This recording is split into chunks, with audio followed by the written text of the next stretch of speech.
up, guys? Welcome back here to Deciphering Dynasty, episode 8. We made it 2 months-ish, 2.5 months around there, where myself and Leo Pasiga, we talk a little strategy. We don't just talk, hey, who are your stashes out here?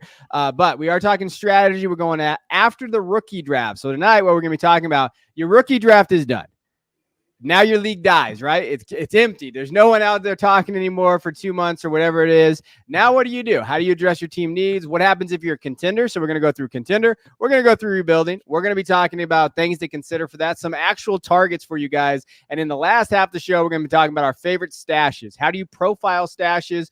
How much fab do you use on stashes? Are you going broke at the beginning, or how are you kind of managing that? And then we're probably getting 7 stashes that we really like in profiling. So make sure you like that button right now if you hopped on. We'll be talking about Dynasty Stashes. And we got the man Leo. He's the smartest man in fantasy football. That's what I call him here. What's up, Leo? How are we doing tonight? And what are we doing now that rookie drafts are over? What are we doing?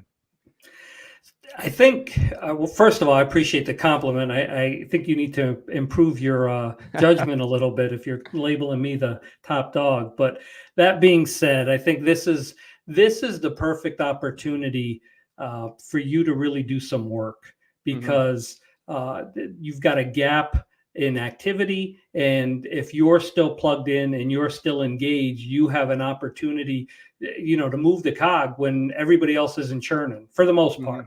So to me, the most critical piece of this is we start to transition out from the rookie drafts, and we're starting to see some rookies in camp, no pads, right? This is when sensationalism goes overboard.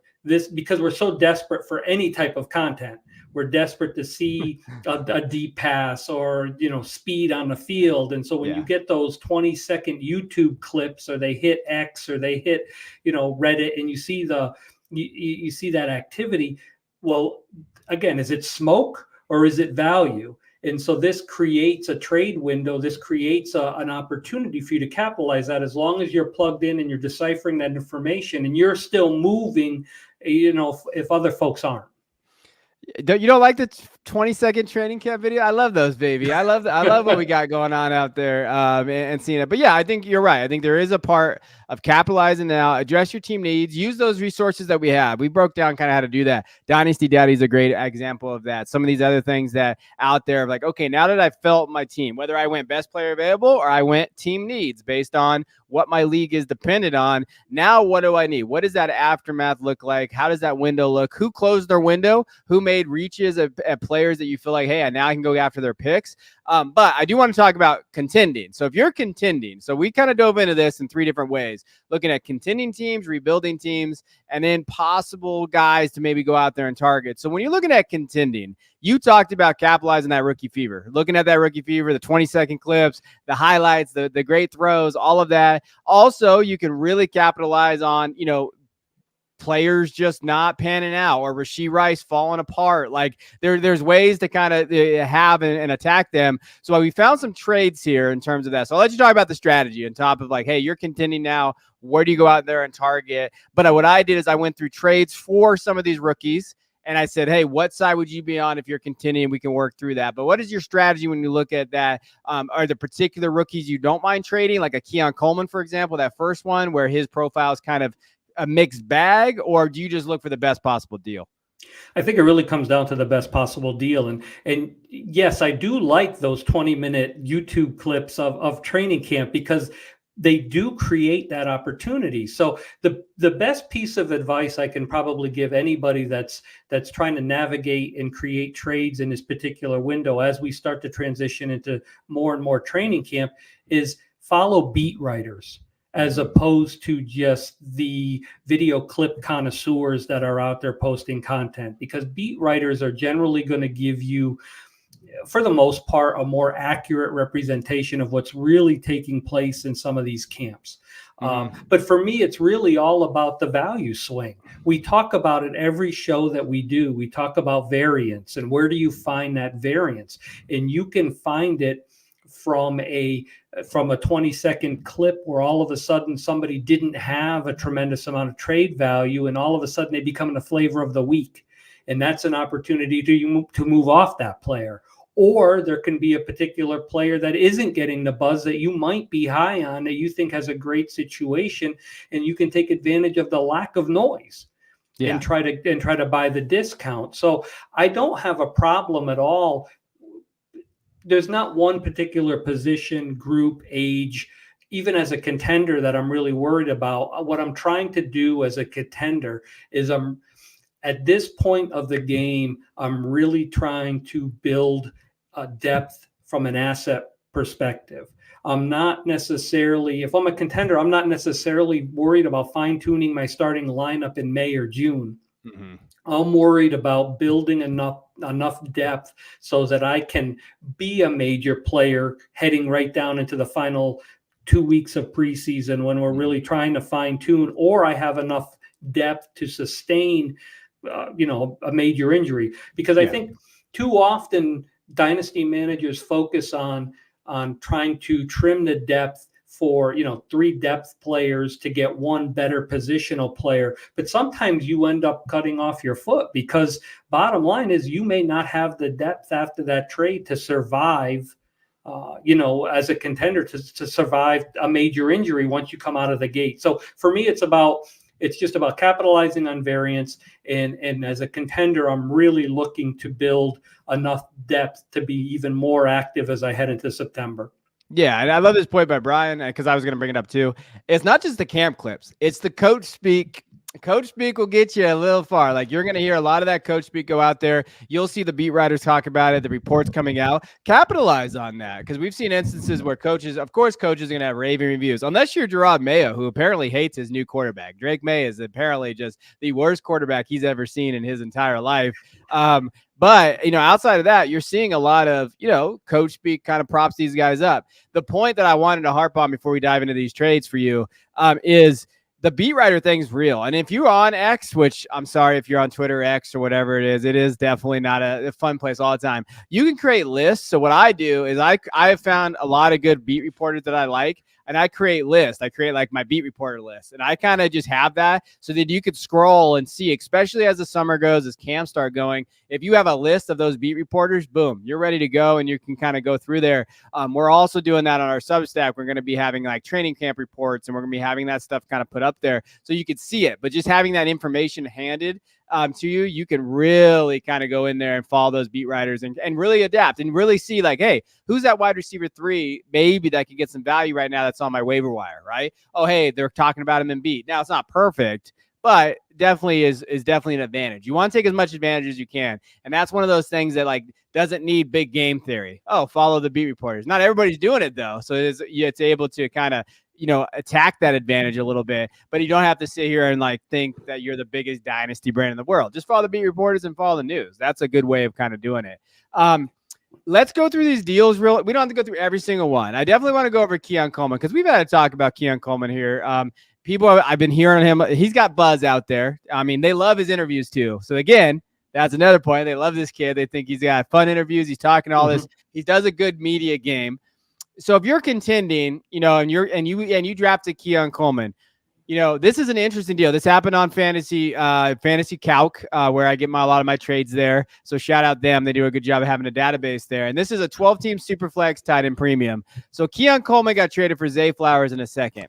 I feel like if I'm contending, I'm comfortable with Zay, because I think that he finishes ahead of Zay or Keon this year, and then you get the second back. I like that deal for whoever got Zay Flowers in the second. Are you leaning that same way? Yeah, absolutely. Okay. I definitely like adding Zay, because I think that you're right. You're going to get even if Coleman has a tremendous rookie season, he's still probably going to finish close to Zay. They're not going to be so far off that you're going to regret this trade right out of the gate. To me, the second is almost free. So I'm more than happy having a piece of that Ravens offense and adding the second. So absolutely 100% taking the Zay side. What are you doing with Tyreek Hill? Because this second one is fun. I like the second one.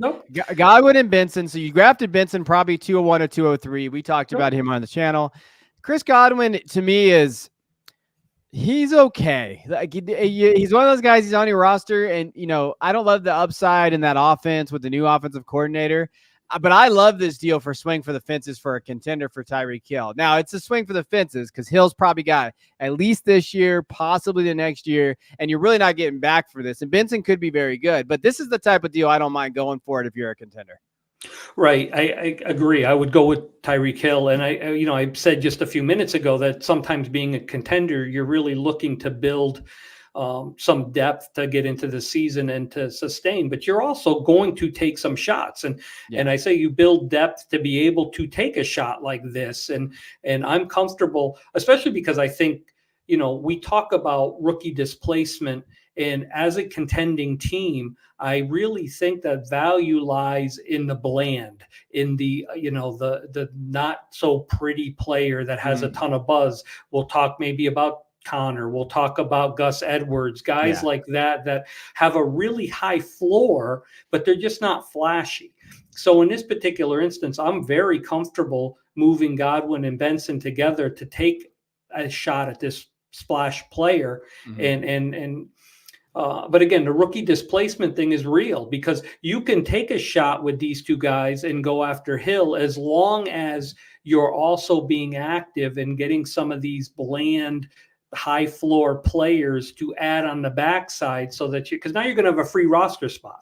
So now try to get one of those consistent producers that maybe got displaced by some rookie buzz to backfill that. And that could potentially load you up for another 2-for-1 as you get through the summer.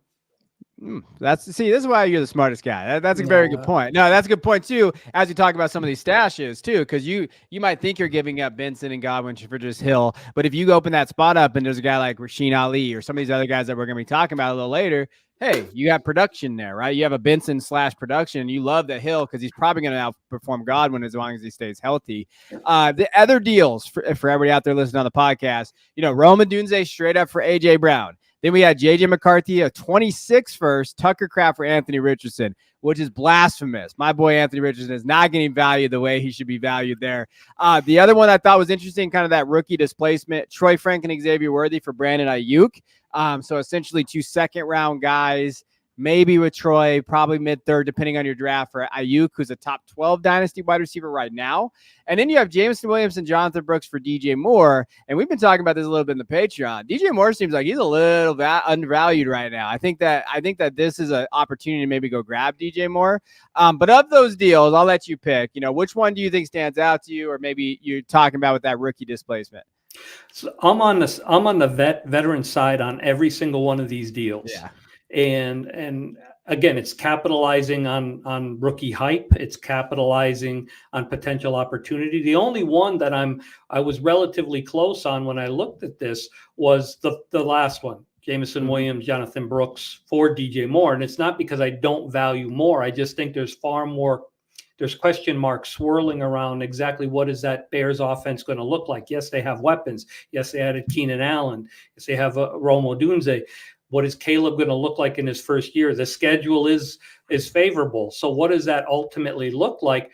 Yeah. And there's a tremendous amount of hype around Brooks and what he can potentially do as a running back in his rookie year. So to me, that one was a little close, but I'd still land on the DJ Moore side and risk some uncertainty heading into this season. But for me, all of those from a contending. Now, if we flip this and you said you're rebuilding, that would change the context of all of this. But from a contending standpoint, I'm absolutely taking a swing on the veteran side of this. And then I'm looking to backfill again with a high floor player that I'm going to be able to potentially combine heading into September. And I'm going to be able to bring in that solid depth because I've moved multiple players for a veteran. So I need to backfill that and not so much as a contending team, take a swing for a stash that potentially, has a 20% hit rate. I want a 65% hit rate with a high floor so that, again, there's value in that either for depth or trading down the road. Yeah, you always have to leave yourself open and be able to trade down the road because sometimes these things don't pan out either. So you got to leave that door open a little bit. I'm with you on every single veteran side. I think the Rome AJ Brown one is a perfect rebuilding, contending, both. Like if you're rebuilding and you feel like Rome could be that guy next year, like we talked about him before, you're pretty happy with that with AJ Brown probably coming off that. I know he got his deal and I know he's coming off that. He's 26. You know, you're looking at him like, hey, that value cliff is coming. But hey, I can kind of contend with them. I love these deals for that. The one I don't love, man, go buy Anthony Richardson. I'm telling you guys right now, I feel like that is a pretty good value there. And as Brian points out, if Anthony Richardson and Worthy have good seasons, Kevin and I will be on a beach somewhere counting our money. You're right. I need a little bit of money too right now. So, you know, kids are in private school. Gotta fix that. All right, let's flip over to rebuilding. So let's talk about you're contending. We understand that kind of looks like, hey, you're going out and need to get these guys. Now, when we talk about rebuilding, the things we put on the notes is, you know, target veterans to flip. We're going to get into actual veterans that you can look for to kind of flip there. You know, we put on here negative cuff, rookie displacement, high floor, those type of things. So what do we mean by these three kind of bullet points, Leo? Yeah, so I think the key for rebuilding really comes down to a couple things, because you're trying to build, you are taking swings, right? Yeah. We talk about high floor players when you're contending. When you're rebuilding, you want that chip to pay flashy high-end dividends. That's because you want to either be able to cash it in for more, or you want it to be a building block component for your rebuild. So a couple of things that matter. What do you focus on when you're trying to find those players to add from rebuilding? You're looking for opportunity and volume potentially being there. You're looking for physical trait that separates them from the rest of the group, whether that's speed or size. You're looking for a prolific offense that you can get a piece of and add to your roster. So those are all factors that come into the criteria, the context you're applying as you're starting to look through players to add to your squad when you're rebuilding. Negative cuff to me has always been a viable tool. And by negative cuff, I mean, if there's two running backs and it looks like it's going to be a 60-40 split on a rebuilding side, I'll take the 40 split if there's higher upside sitting on that bench. What does that look like? Is that Tajay instead of Tony Pollard in Tennessee? Is that potentially J.K. Dobbins and Gus Edwards in San Diego? If I'm contending, I 100% want Gus Edwards because I have more faith in the fact that I think he's going to be a workhorse and he'll provide depth for me, on a contending roster. But if I'm rebuilding, I'm swinging for J.K. Dobbins because potentially the upside is higher. So for me, that negative cuff, take the 40% player as long as the flash upside is there when I'm rebuilding. Because adding a veteran, there is some value in adding a veteran floor player. I don't want to give the impression that you should never do it, but the only time you do it is when you know you can flip that player. And that's based on league context. Is it a league that's going to be active enough where if you bring in somebody like a Gus Edwards or James Conner, you don't want to have them long-term because the shelf life is so small. So do you have an active enough league as far as trades go and running back appetite that you would be able to flip those guys for something a little bit more geared for what you're trying to do with a rebuild? Yeah, no, I think that makes sense. I love the 60-40 talk. I do think, you can also look at it from a wide receiver perspective too. You could always try to find guys out there that, we mentioned some that we'll get in. What the hell? Let's get into it. So here's some targets that we kind of talked about that could be that. Like if you're going out there, you're like, and that's the other thing too. I know I've written about it a little bit and I need to dive in again. I've done videos on how to rebuild, but I definitely want to write another article in terms of like, hey, what are you looking for when you're buying these guys? The thing is, like, I think people get so caught up in rebuilding with youth that they forget that there's value with veterans. There's value adding guys like this that you see on the screen here. But for those of you listening, like quarterbacks, Sam Howell and Justin Fields are great targets that was put on the sheet here.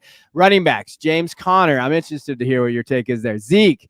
You just put Zeke on here to like just bug me. Antonio Gibson, Tank Bigsby, Damian Pierce, Gus Edwards. Wide receivers out there in terms of, rebuilding targets, A.T. Perry, it's an interesting situation out there in New Orleans. Cedric Tillman, Curtis Samuel, Dontavian Wicks, Trey Tucker, Adam Thielen, Greg Dulcich at tight end, Luke Musgrave, and Tyler Conklin. There's some very interesting pieces here, and it's not all youth. You don't have to just trade for youth because what that does is it definitely puts you in a corner a little bit in terms of where your market's at and what people are willing to kind of offer you. If you're just going to trade for youth, that's always valued way too high anyway. So you're already kind of putting yourself in a negative corner by just trying to target that. Then you chase it too. You chase like that third round rookie that you think, oh, could break out, like Kamani Vidal or those type of guys where you're going to pay over the asking price because you think he could break out, when you could have just grabbed like James Conner, had a guy that's, putting up 16 fantasy points for a couple games, you can flip them again, right? Yeah. So again, it comes down to what is your league activity level and what is the appetite for trades in your league. I think that's important because in a vacuum, everything you said makes perfect sense. But if I'm in a league with 12 teams and 7 of them are rebuilding and 7 of them are focused on youth, adding a veteran player in hopes of trading them is going to be difficult because the market just isn't going to be there. So that's why I think the context is important. But yes, if you are in a league that is active and that you have half the league is going to be contending, or 8 out of the 12 teams have title aspirations, then adding a player like a James Conner or a Zeke Elliott, Damian Pierce, Gus Edwards, those guys, you're adding them, but you're adding them knowing that they will be bargaining chips during the course of the season. You're obviously not looking to increase your bench points, especially if your draft choices are factored somehow on potential points. But you're looking for an injury to a running back on a contending team where all of a sudden James Conner or Gus Edwards becomes the perfect trade target. Because what will happen is contending teams, when they have an injury, they will generally look for a equal level star replacement. But the price points end up being so outrageous when you're dealing with a manager who, he's asking for a trade because his star running back just blew out his knee. You are not going to bargain bin, an equal level player. So what you're going to do is, you're going to, a contending team is going to start off looking for same tier, get a decent value, get a decent trade. But what 7 out of 10 times, 8 out of 10 times, they end up settling for that high floor player that's going to give them 60%, 70% of what the injured player was giving them on a weekly basis. So that's where the players like James Conner and Ezekiel Elliott come into play, because now all of a sudden you can make that deal and they're taking a step down, but you're going to get something that's going to be valuable, a second round pick, future pick. You're going to get some value that's going to help your rebuild, and you're going to be the market center. You're going to be the place that folks are going to come to because you're taking reasonable deals for the future, and you're not holding out and asking for outrageous prices, and you have assets that are producing at a reasonable rate every week in and week out, even if they're older, because that contender now is focused on what does 2024 look like. Yeah, and I think you made a good point. You get to you kind of stole the thunder. You set the market. You get to set the market with these guys like early too, because if there's a contender out there that's really looking to go, and then there's something, knock on wood, but there's always going to be an ACL. There's always an injury that's going to occur out there in one of these guys' leagues where, hey man, I lost my running back. I will give you whatever, because James Conner's going to come out and have like probably 6 touchdowns the first 3 weeks. That's just James Conner. Like he's going to have that. And then you can really like, hey, yeah, James Conner, hey, you lost your guy. Let me set this market right now. Give me your late first. It's going to be late anyway. Just take him as late first. And now you're sitting there and you really have that value and you're able to really attack it. Like I love the addition of Sam Howell and Justin Fields on here. Both guys have upside in terms of rebuilding. Like their market is extremely Fields market's still a little, it's like the Trey Lance market. It's weird. It depends on who has him. But Howell, to me, he is a perfect target because I think he's probably, if not equal to Geno Smith, he's pretty close. Like I know I'm in a hater there, but I do think that you can really go target him and he could be a guy to start in the middle of the year. And even if you don't want him, you're going to flip him for somebody. Like you're going to be able to kind of move there. Yes, the market and the trade activity does matter a little bit, but from a quarterback standpoint, I like those guys. Why don't you sell me on Antonio Gibson? You've been going on this Antonio Gibson tirade for like all offseason. So sell me on our guy Gibson. Yeah, so I think he's a really good fit in that offense with a rookie quarterback. And especially from everything that I'm hearing locally from the beat writers that I have faith in, they're talking about going to more of wide zone running scheme than they have in the past, being more open to that. And that's something that Stevenson doesn't necessarily do extremely well with, and it's something that Gibson does do well with. I also think the fact that he is going to be May's friend, dump off valve. Seriously, I mean, they don't have a ton of weapons. I love the fact that they focused on offense in the draft and they brought those wide receivers in, and they're trying to give May the tools he needs to succeed. But in that division, against those quarterbacks in that division, they're going to have to put up points, and some of that is going to come from the dump off game. And I just think he is such a good fit, and he's good in pass protection, and that is going to matter, especially because May doesn't really get outside the pocket a lot. And I think that Gibson's just going to carve out a bigger role every week. I think he was not endeared to that coaching staff in Washington. He did cough the ball up a few times, and that put him, in the doghouse. But the bottom line is, I think he's going to have a fresh start. And we talk about 60-40. I think Stevenson gets 60%, and I think he will be more productive. But I think Gibson gives you that value. And if there is an injury that takes place, or if there just happens to be a major focus on screens and dump offs and just playing it safe as they, move down the field, Gibson's value now in a PPR league is, I think, it's worth the investment because he's basically free. Yeah. No, he is free. You know why he's free? Because he's burned so many damn people, that nobody wants him anymore. But that's the kind of guy to take a shot on, especially at that position. I do think that when you go to rebuilding targets, running backs tend to be a little easier to go target and have that ability to kind of increase in value so much because the volatility of the position. Because guys get hurt, and then it's like, oh, next guy up. And how many of those next guy up have had the seasons that Gibson's had? I mean, he's been productive. Oh yeah. So he just never got the usage. That's the problem. He just never got the but volume. He's shown that he can produce when given the chance. And so if you're going to take a swing on a 60-40 guy and you're going to swing on that 40%, you want somebody that can produce when that actually happens. Kind of like Damian Pierce on the next line. He's going to get 30% of the carries, and Mixon's going to dominate the carries. But the bottom line is there's going to be opportunity, and he has been okay when he's been given. I mean, think about the hype and the hysteria that was going around him last year at this time, potentially being the lead back in Houston just on volume and opportunity. Yeah. No, hey, I get it. I see that if he gets the volume, I think that he has the opportunity there.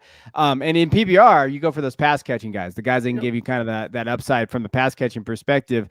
Going through these other targets, I like the Trey Tucker call. I've been a big Trey Tucker kind of like I talked about him on a video before about could be a stash, could be interesting. I know that, when you're looking at the Raiders and kind of what they're doing as far as the depth chart perspective, he does have a little bit of an uphill battle, a little bit when you're looking at kind of who's out there. But I think he could slot in at the slot wide receiver. Like there's a chance for him to kind of fit in there in that offense. We know they have Jacoby, Devontae, and we know Bowers is there as well. But Trey could be that sneaky guy, right? Like if Trey maybe Jacoby kind of takes a step back, maybe Trey Tucker is the unheralded guy in that room. So I do like that call. Any wide receivers you want to talk about or tight ends? Well, again, we talked about the differentiation factor. Like, what do they do differently? And like Trey is faster than, the other receivers. Yeah. Then it gives him something that separates him. A.T. Perry is bigger than the other wide receivers. At 6'5", he presents a high point target that the Saints just don't really have. So, and Wicks, we talked about grabbing prolific offenses, and you want to have a little bit of investment in that Green Bay offense with Love, and I think that Wicks is probably he's got more lateral speed than the other 3 wide receivers potentially in front of him. And I think that given the opportunity, if it opens up with injuries, that he could lead that wide receiver room by the end of the year. And he's probably the cheapest of the 4 right now. So I think that's a ticket to invest. Curtis Samuel is opportunity because he is a proven vet in an offense where they're going to need to throw the ball. So I think opportunity is there. He's shown he can do it. Thielen, again, he's got some new partners. They've got Leggett, Deontay, and they've got and Deontay, and they're going to. So he's going to have competition, but he's still a solid floor. So he's somebody that you could flip. And Cedric Tillman, A.T. Perry and Cedric Tillman are guys that have done it in college, right? They both had seasons where they had, I think Tillman had 12 touchdown receptions one year at Tennessee. Perry had 15 in his, and I think 21 for Wake Forest. So those are guys that have, found the end zone repeatedly in college. So I think there's a reason to take a swing now. And then the tight ends, I think everybody, likes Dulcich, but with Musgrave, it really comes down to, what is that offense going to look like with Kraft? And, is Kraft going to be in line and Musgrave going to be the one that hits the seam? And he's kind of forgotten because of the injury. So I think he's somebody to take a shot at and get fairly cheap because of coming off the injury. And again, Conklin's a high floor guy that produces minimal stats, but very consistently and produces. And he's a guy that tight end injury or somebody needs tight end depth. He's somebody you could flip for a third. Yeah, no, and that's good. And you add those thirds and it creates a value there. I want to get to Nick's comment because he's talking right at my alley here. Any particular interest in Isaiah Davis, Cody Schrader, Keelan Robinson, or Imani Bailey? Let me tell you, Nick, you have found the Keelan Robinson truther on this show. I really like Keelan Robinson. I wrote about him in the guide that we did.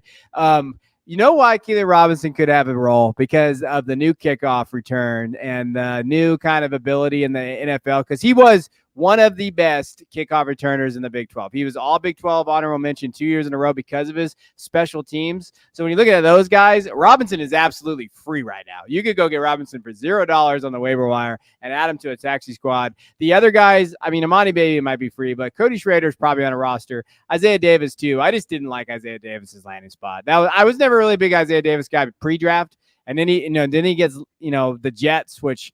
I love Breece Hall. Obviously, Braylon Allen, Izzy's there. I'm not a big fan of that landing spot. Yeah, I'm not breaking down the door, but if they're free, then I would take a shot on any one of the ones he mentioned just simply because of price point.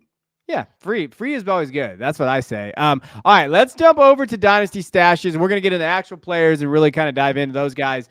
Real quick, what I want to talk about is all right, I have a stash. They're on the waiver wire. Who do I target? And then what's the percentage of fab? Because I get these questions a lot in my comments, my DMs or on the Patreon and stuff. For me, I'm always looking at opportunity at the running back position. I think running backs are easier to kind of add to because of that volatility, like I mentioned. I'm going to go grab them. I'm going to talk about them when I have 2 running backs to talk about. So I'll kind of get into the specifics there.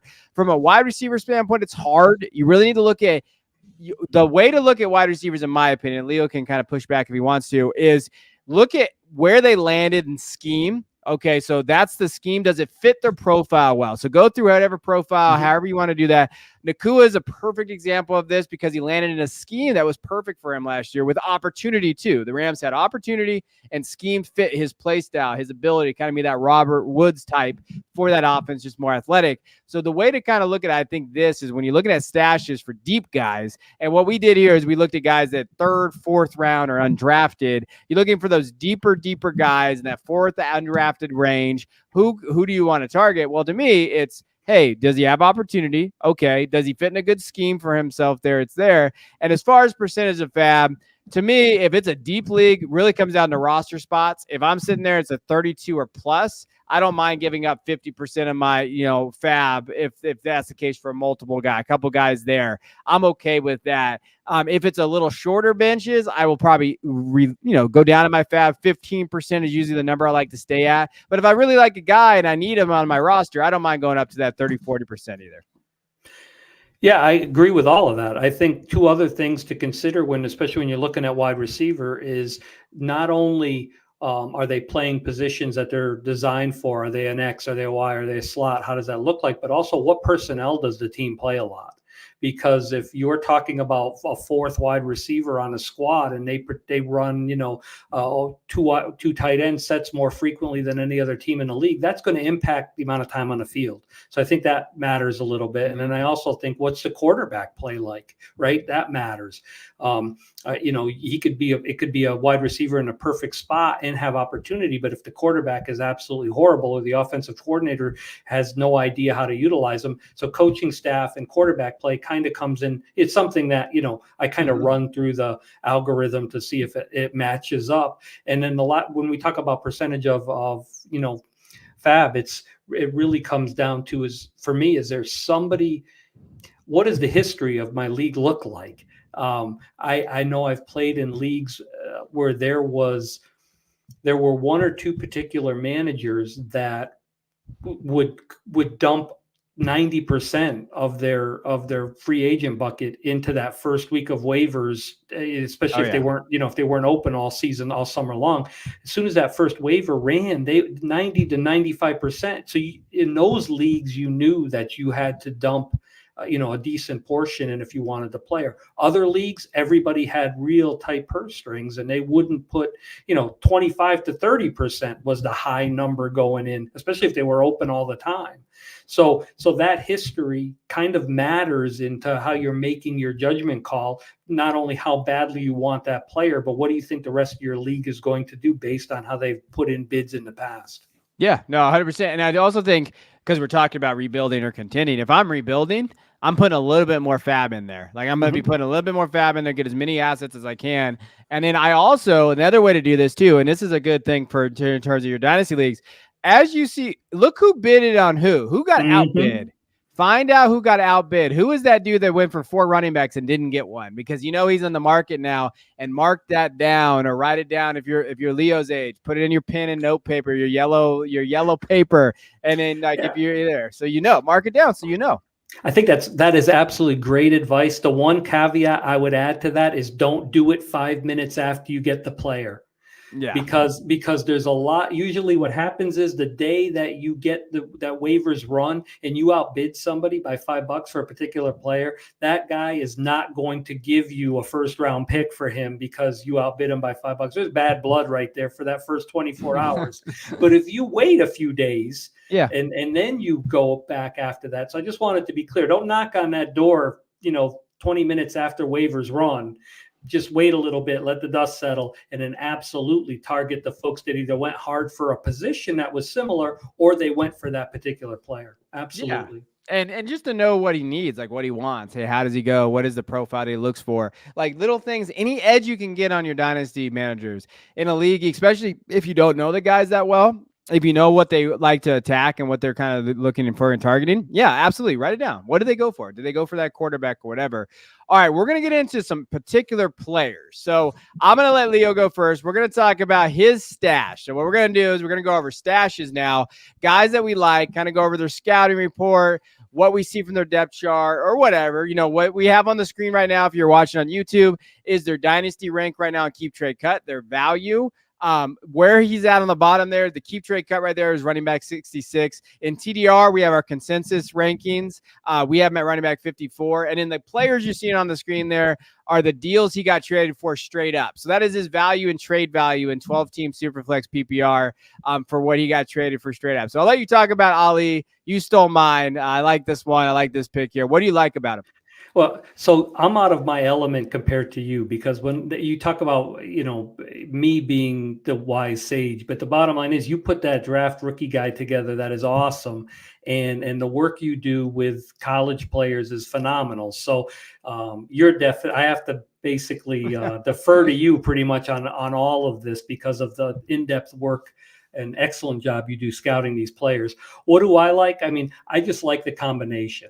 I like the fact that he's built like a running back, that he has good vision, he has good balance. Yes, he's coming off an injury, but before that injury at Marshall, he was he didn't have the number that I see a lot of doubters point to is his yards after contact, and that there's some disappointment in the fact that on a per carry basis, it was in the 200s, I think, when compared to all other college running backs. I believe that's what I read. But ultimately, what I see on film and what I see him do, after contact, hitting the hole, he can get skinny for a running back his size, good balance, excellent vision.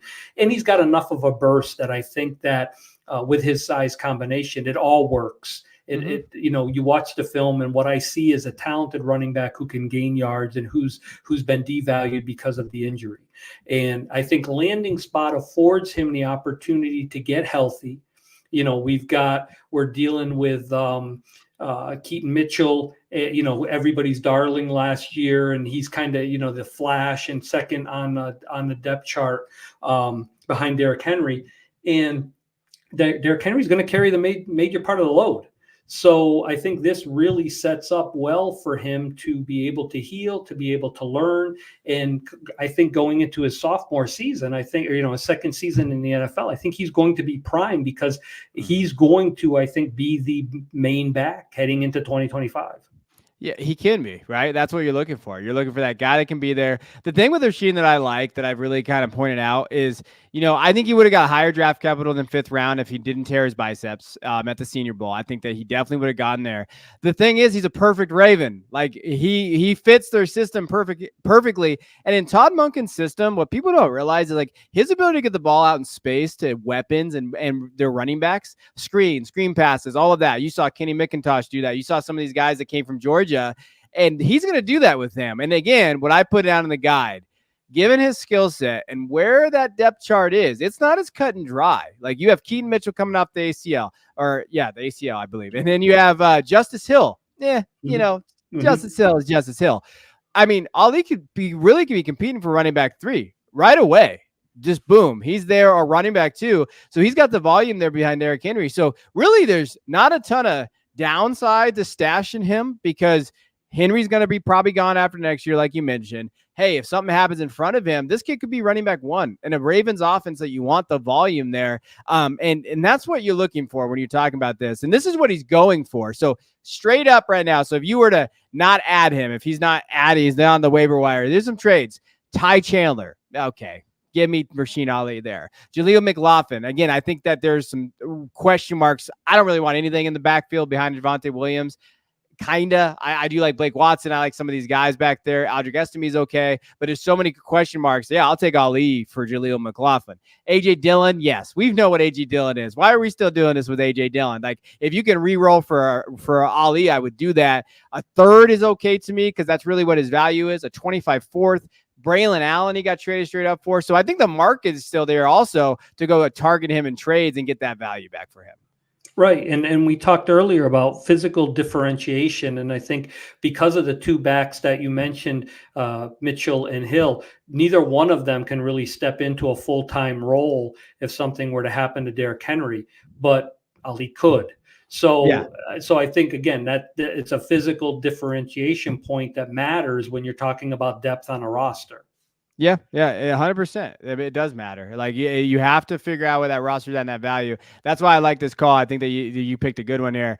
I'm going to stay at the running back. I'm going to mispronounce his last name because I don't know how to pronounce it. Dylan Labe, whatever the hell you say. Okay. I'm going to mispronounce that, but there is, it was funny because pre-draft, I wasn't a huge fan of kind of him as a player because I thought he was a wide receiver. However, I did say, hey, when you're looking at him from a perspective of being like a wide receiver, he's been excellent. 68 catches last year, 49 the previous year. He could easily be used as like a scat back, a slot receiver. Can be used on special teams, which I think they're going to use him that way. I love that he came in over 200 pounds, so you have to like that.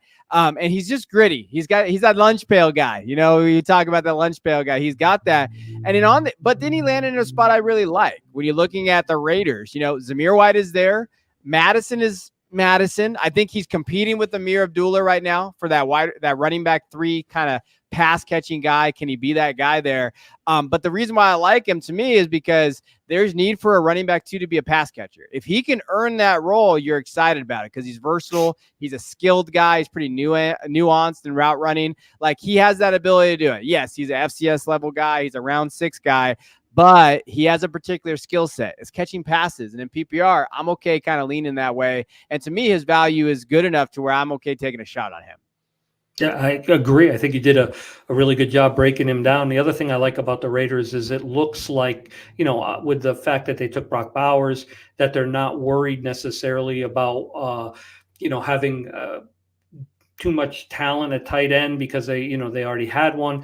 So it says to me that they're looking to be creative on offense. They're looking to take advantage of maybe not the normal sets. And if that puts them in a position where they want to go with a 2 tight end set and they potentially want that running back that can catch out of the backfield, that creates a path, an opportunity for him to step in and be a factor.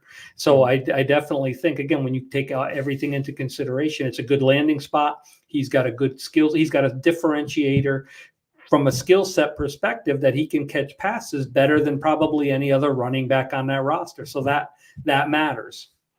Yeah, and they also have, when you're looking at their offensive line, I know people are going to say, like, they're going to kind of scoff at this, but their offensive line's not terrible. Like, I think they have, when you're looking at the 2024 according to PFF, they have 4 of the top 50 graded run blockers on that. So, like, run blocking perspective, you have to like that ability to kind of push the line. They have that. I think their tackle, when you're looking at their tackle, Thayer Munford, these guys that are out there, 80.4 PFF running run blocking. So, like, from a run blocking perspective, from an opportunity standpoint, from a PPR perspective, I don't mind stashing him. I like him as a stash guy. I like Zamir, but you know what? Like, there's no guarantee these guys stay healthy ahead of them either. And so, again, that skill set there. As far as value on the trade market out there, 25 fourth, Jordan Travis, who you're going to be talking about here in a second. Roshan Johnson, running back. Again, what does that look like now for the Bears?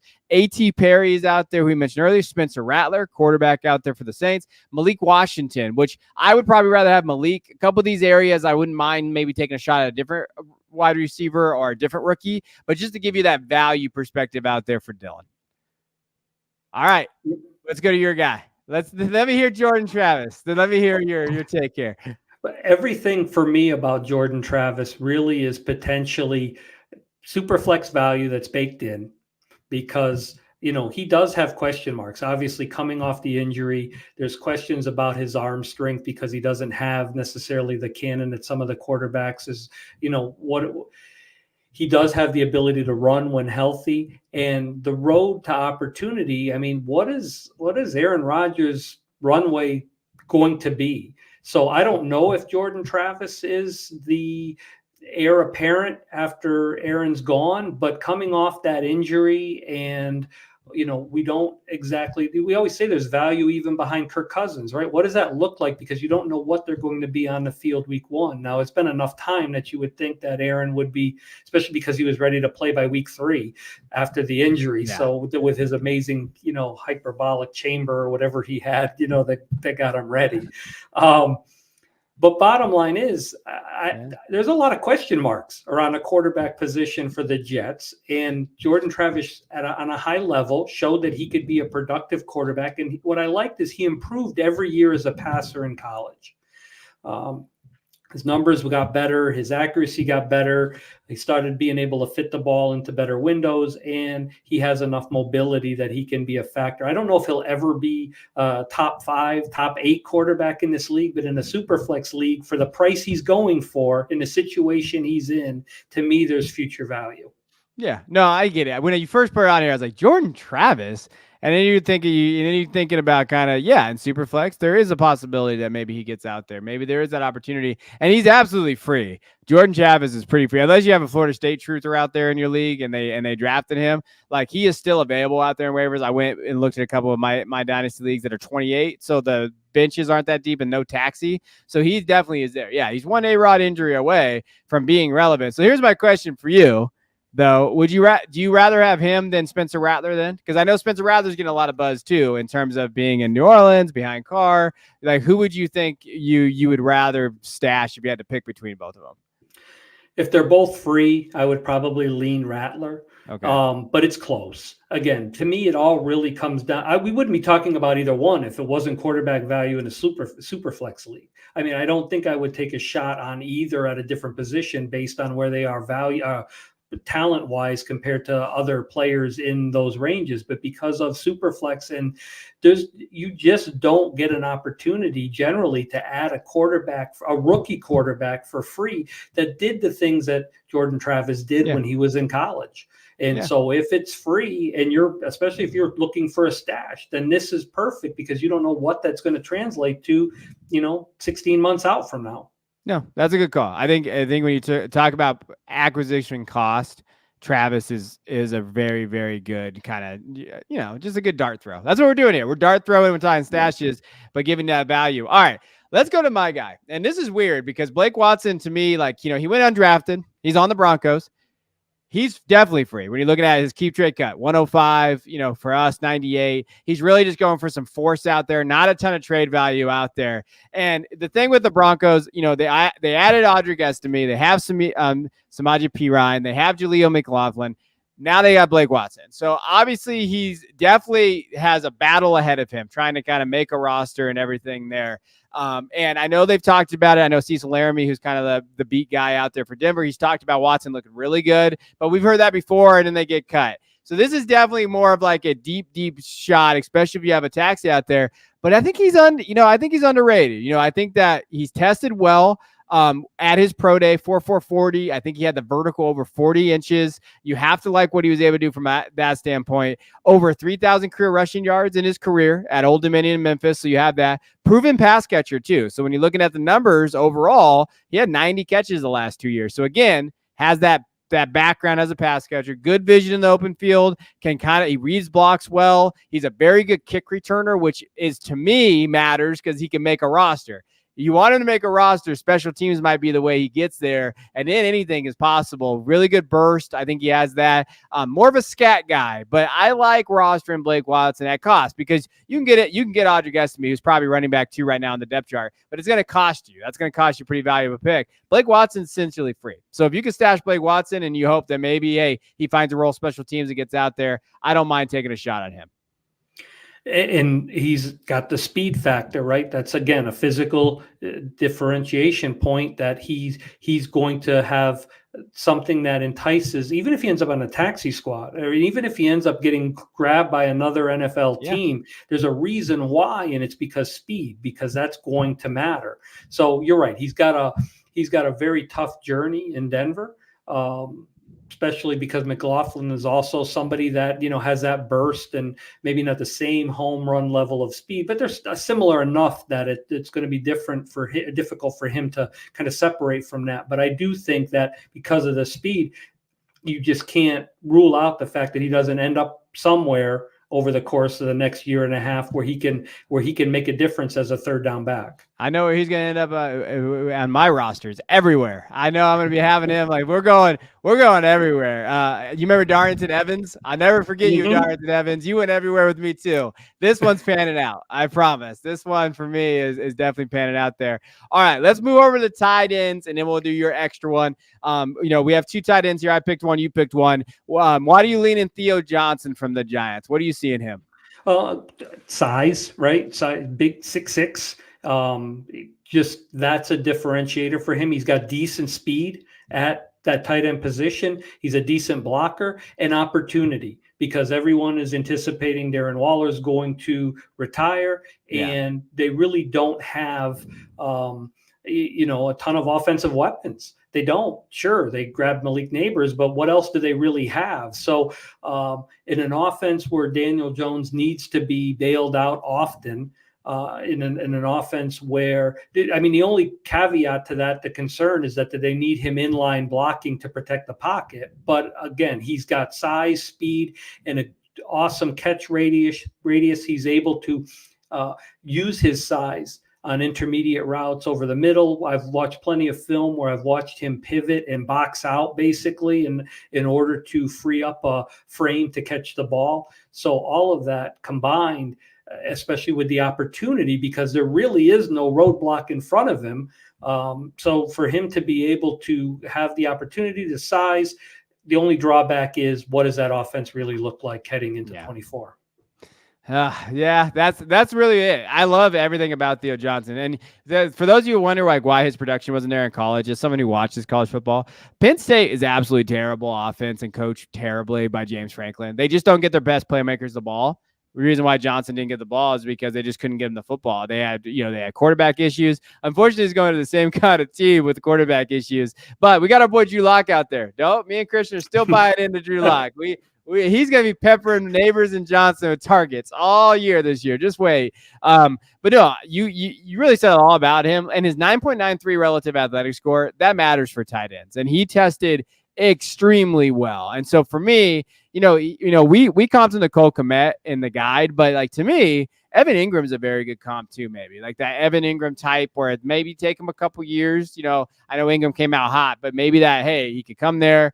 And then next year they get a quarterback or however they address that. And then you look at Theo Johnson, because there's a scenario with Theo Johnson as the wide receiver 2 on this team. Like there could be that scenario. And that's exciting for a guy whose value, when you're looking at here, is tied in 27 on Keep Trade Cut, tied in 25 here for us. He's going straight up for guys like Jonnu Smith, Carson Wentz. I don't know. That must have been a Debbie trade. I don't know what's going on there. Zach Moss, a 25 third, Khalil Shakur, and in a 4. So all those things he went straight up for. I don't mind that. Shakir's an interesting one. There's some value there. But I do think that if you could stash a guy like Theo for those kind of values, and maybe this year, if Waller does retire, and Daniel Bellinger is there, but we've kind of seen Daniel Bellinger's, I think, upside. Theo to me is a guy that definitely warrants that stash there. My guy at the tight end, Jared Wiley, was kind of my guy pre-draft. I liked him a lot. I've talked about him. Also tested extremely well. 9.3 relative athletic score, 4.6, 240, 437 inch vertical. Very, very skilled. And when I say skilled, just probably, I would argue that he has some of the best hands in the tight end class. Like just very strong in contested catch situations. Very good athlete. And I think the thing that I love about Wiley is that he has the ability to be in line and he can step out in the slot. Like he's a very good blocker. But he can also step out in that slot and really do it. And his best year was last year at 520 yards and 8 touchdowns. He's not creative with the ball in his hands. He struggles for that separation. But you know what? You know who he's playing for? Patrick freaking Mahomes. So it really negates some of those issues that he has. I love where he's at. Like, I would argue that he's better than Noah Gray right now. And everybody's been chasing Noah Gray for a few years in Dynasty because they're the next thing for Travis Kelce. I don't think Kelsey's going away. I'm not one of those guys that thinks like Kelsey's going to severely decline. But I do think Jared Wiley fits their mold at tight end. Athletic, fun, can catch in the red zone, can be a red zone guy, is more of the Kelce mode than Noah Gray ever was. And I like that. I like his stock up. I like his value and where he's at. I almost went with Wiley as my choice, so I definitely agree, and I think you hit it right on the head with the fact that what better place to learn how to be that tight end than being an understudy to Kelsey, having Mahomes as a quarterback, and having such a great play caller. All of that is just a perfect storm for him, especially because he brings. If you can make Noah Gray somewhat viable, in a tight end premium league, then what can you do with a guy that does have some athletic gifts? When you can be creative play calling, when you have a quarterback who can improvise, and when you can learn from somebody who has taken advantage of the league year after year. So it is the perfect situation. And if you're going to buy in, why not buy into a proven system at a proven position with somebody who was able to prove their athleticism in college? So it makes perfect sense, especially at the price point. Yeah, it's just a price point. And again, you're betting on the profile, but he fits. You love the coaching staff, like you pointed out. You love that he plays Mahomes. He's going to learn behind Kelsey. And not that he's going to ever beat Kelsey, but he doesn't have to be. Noah Gray is fine. But the fact that Noah Gray was out here getting starts in fantasy should make you excited about Wiley because he's a better receiver. And the Chiefs play a ton of 2 tight end offense. Yeah. So the opportunity, even if you're thinking, well, he's never going to play because he's behind Kelsey, but he is because of the percentage of 2 tight end offensive sets they run. Yeah, and they do that a lot, and they talked about it. Like I was reading an article recently about 12 personnel, and that Andy Reid, that's his thing. He loves 12 personnel. He thinks that the schemes out of 12 personnel allow him to kind of get Hollywood Brown, Xavier Worthy, those guys out of there. And they even talked about with the success of Jared Wiley, they talked about his ability to get out there already. They're already mentioning him in the 12 personnel set, so Andy Reid is talking about it as well for just the value. So you guys understand what value is right now. Straight up for Hunter Henry, a fourth. Jordan Travis is out there. Jonnu Smith is out there. A third. Darnell Washington snuck his way in there. If I could flip Darnell Washington for Jared Wiley, I would definitely do that because Darnell's a great football player. But from a fantasy perspective, I don't mind flipping that way and going there. Agree, 100%. All right. Last one. You wanted to get him in here. You said bonus, honorable mention. So let's talk about him because I love this man. I've loved him for like 3 years since he played at UTEP. Jacob Cowing. So tell me about Jacob. Well, the reason that I think, first of all, he's talented, right? He can do a lot. But more importantly is rookie displacement. And we're talking about being displaced by another rookie because Pearsall is the one that everybody seems to be focused on that has the most traction and what could he potentially do, down the road if Debo or Ayuk gets moved or, what could he be in that offense?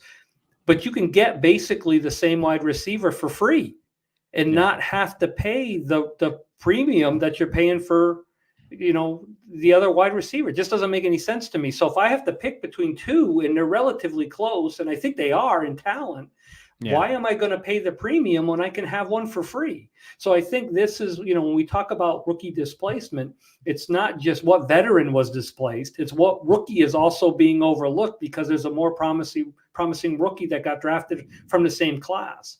So that matters as well. So to me, this was just a value pick that you couldn't really overlook.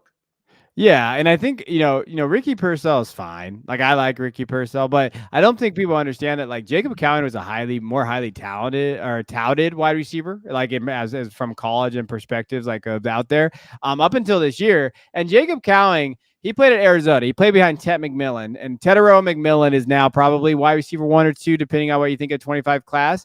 And even then, I mean, he's still able to put 2,000-yard seasons up. And in 2023, little banged up, 848 yards, wasn't as efficient, but scored 13 touchdowns. So he is a very, very solid football player. And he fits that short area quickness right after the catch that the 49ers like to kind of utilize there. I love this pick. I'm a big Jacob Cowing guy. I like him in terms of what he can possibly do in that. If he can get into that slot role with Ricky, possibly, if they move on from any of these guys, Debo or Brandon, Kittle is Kittle, but when we think of like in the next couple years, Cowing to me is fun, kind of the pick there.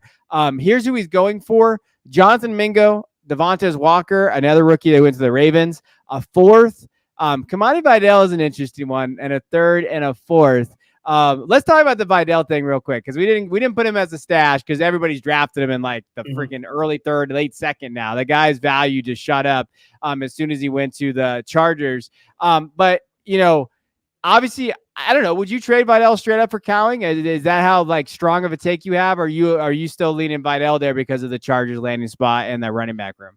The only reason I would lean Vidal there is because what I think I could flip Vidal for, because I think he's just got more value on the open market. If I get Cowing because I like Cowing and I want to invest in him, I've missed an opportunity here because Vidal I think would get more, even though it says that's what he's going for. I think what I've seen from just league interaction and folks talking on X and whatnot, it seems like Vidal, because of the situation, because of the coaching staff in the Chargers uniform, I don't know if it's a Eckler carryover that he can catch passes, so it makes a ton of sense. I'm not sure what the driving force is, but I think he would have more value. I would prefer Cowing on my roster, but I think I would invest in Vidal simply because I think I could flip Vidal. And I think his path to immediate opportunity may be a little better if he's the only back on that team that can actually catch passes out of the backfield. If Dobbins isn't ready to roll health-wise, he could have immediate opportunity, whereas Cowing, I think, is going to have to wait for it a little bit. From a talent perspective, though, it would be Cowing for me. Yeah, no, I think that's a very good point. And I think understanding how that flip goes, if you can flip Vidal was going pretty high in terms of rookie drafts. My last rookie draft, he went 211. That's the highest I've seen Vidal go. And Cowing isn't going there. So that's what I mean. So I think you can capitalize on the price point. And but ultimately, I think Cowing is the more dynamic player from that wide receiver position. Yeah. And I think the Chargers are going to rely on Gus Edwards. I really do. I don't think he's flashy. I don't think, he presents them with that wow factor, but I think he's going to be what the coaching staff relies on. He's consistent. He dependable. He plods. You know what you're going to get. It's 2.5 yards and a touchdown. That's what he gives you all the time. So I do think that I think Vidal is the perfect candidate if we're talking about him to if you have him rostered, he's to capitalize on the hype and cash him in. Yes. Capitalize on the hype and cash him in there. All right. That's our Dynasty Stashes. Oh, screwed it up. But that's our Dynasty Stashes there. Our episode's kind of talking about what did you do after the rookie draft? Are you contending? Are you rebuilding? Guys, if you missed the first half of the show, we talked about guys you could add, some veterans out there to maybe flip if you are kind of rebuilding. And then those are our stashes. Any final thoughts here, Leo, on this episode of kind of talking stashes and just strategy talk? Just, be active, stay engaged, be the guy in your league, the player manager in your league that's constantly churning and constantly making offers, and pay attention to the beat writers like we talked about earlier. And if you're not sure which beat writers to follow, reach out, ask. Yeah. There's plenty of valuable sources. Kevin's got his own list already. There's a few that I follow. So don't hesitate to holler and say, who would you follow for this particular team? And we'll do what we can to get you that information. Yeah, no, it's a very good strategy, and to understand the beat writers and the best ones out there. So appreciate you as always, guys, tuning in. We're diving into, whatever we decide in a couple of weeks. We'll kind of work on that as we go. Leave a comment. Let us know who your stashes are on YouTube. It always helps out the algorithm if you kind of leave your stashes out there. Who you going after? You have any trades you want us to kind of revisit and go into. So we'll see you guys in a couple of weeks. Until then, hanging out here. Subscribe. Don't forget to subscribe.